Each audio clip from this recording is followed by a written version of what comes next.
Good morning, everybody. This is Rudy coming at you live from Palm Beach in Florida. It is Thursday. It is July the 27th, and I thought we could have a little bit of fun talking about how much oil there is left in the world, since all the politicians are telling us that we only have approximately 5 to 12 years worth of oil left. So why don't we look at the actual facts and see what they tell us, and then figure out how long it is before the world ends.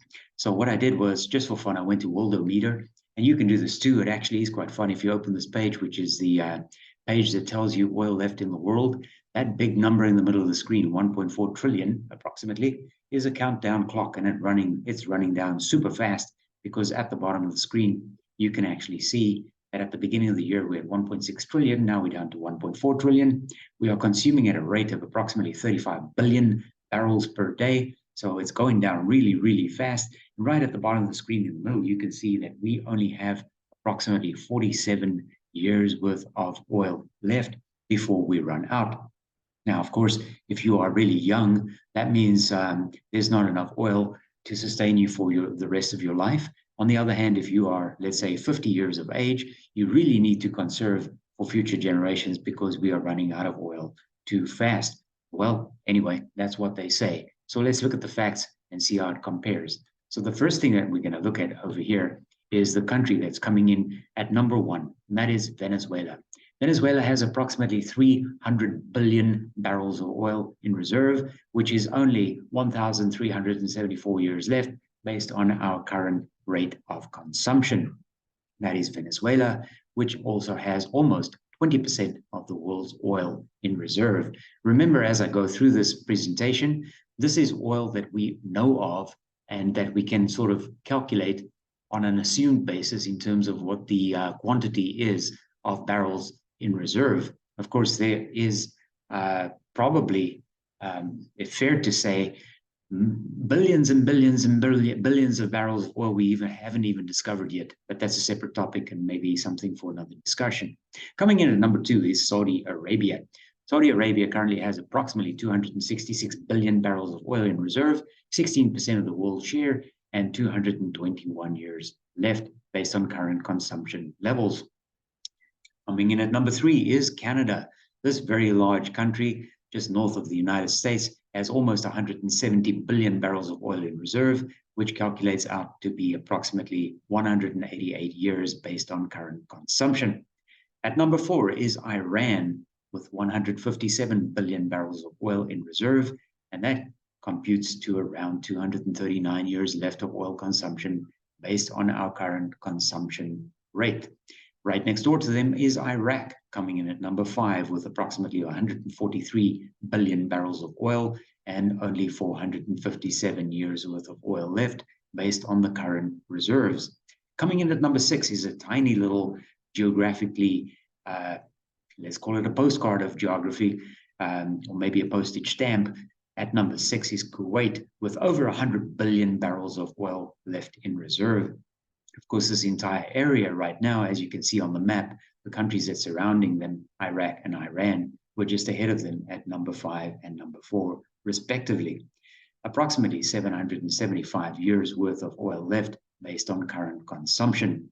Now we have the United Arab Emirates sort of in the same region, almost 100 billion barrels of oil left, about 6% of the world's share, and 299 years worth of oil left based on current consumption levels. Now here we have a little dichotomy, right? Because here you have one of the largest countries, the largest land mass in the world, coming in at number 8, Russia, and it only has 60 years of oil left, and that's approximately 80 billion barrels. Now, of course, to be fair, Russia is so large that they probably have many, many oil reserves they haven't even discovered either, including to the oceans just north of this massive piece of real estate. But anyway, right now, they are coming in at number 8 with approximately 60 years worth of oil left in reserve. Coming in at number 9 is Libya.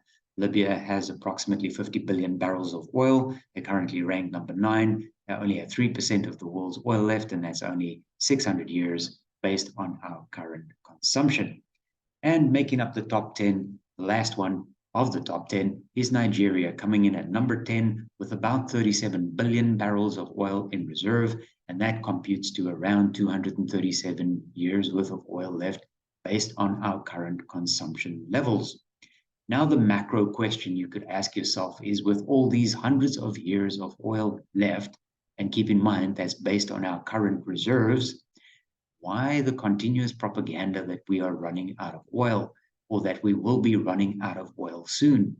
Why is this narrative so pervasive, and why are they telling us that we need to stop eating meat and driving our cars and consuming fossil fuels because we are going to run out of fuel anyway and soon, and now we must all drive electric vehicles, which, by the way, cost even more than a standard internal combustion motor vehicle to manufacture, primarily because of the battery. But the car itself, the EV, also needs the same amount of steel and components and plastic as every other car that's on the road. So the car is about the same.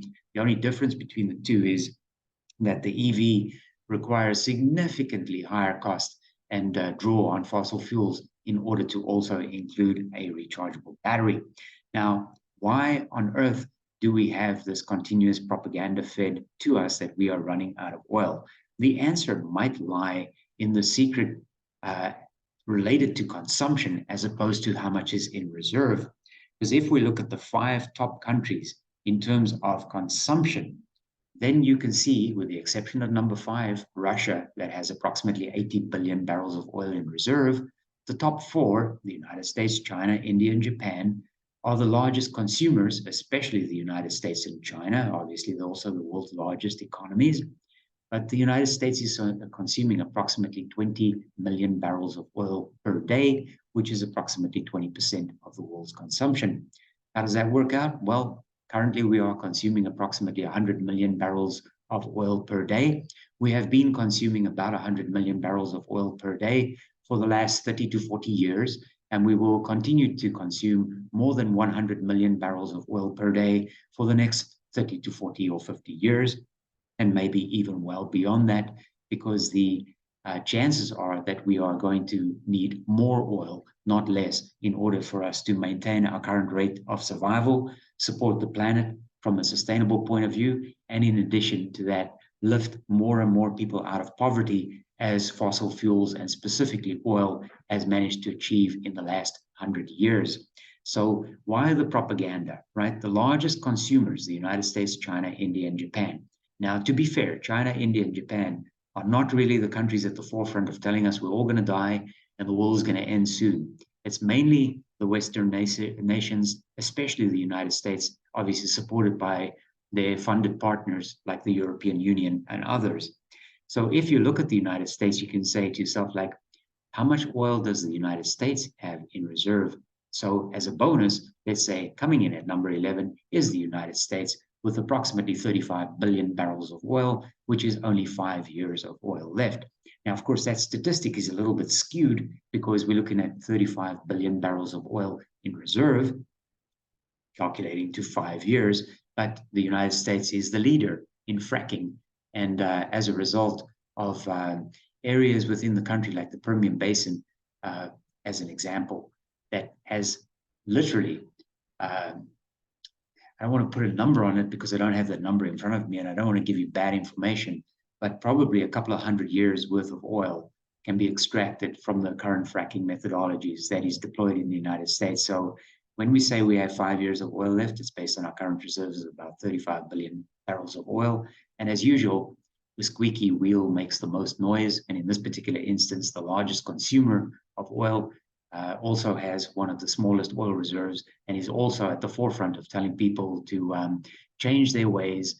And we have wealthy people attending meetings in Davos, flying in with private jets, telling us that we should not be flying anymore and we should stay at home, eating steak dinners and telling us that we should not consume red meat and all that kind of wonderful stuff. So, you know, I don't want this to sound like doom and gloom, but at the end of the day, oil as we know it, energy as we know it, is going to be around for much, much, much longer than you and I. So on that happy note, and for the prosperity of the people coming behind us and for the generations that follow, best of success to you all and enjoy But you know what?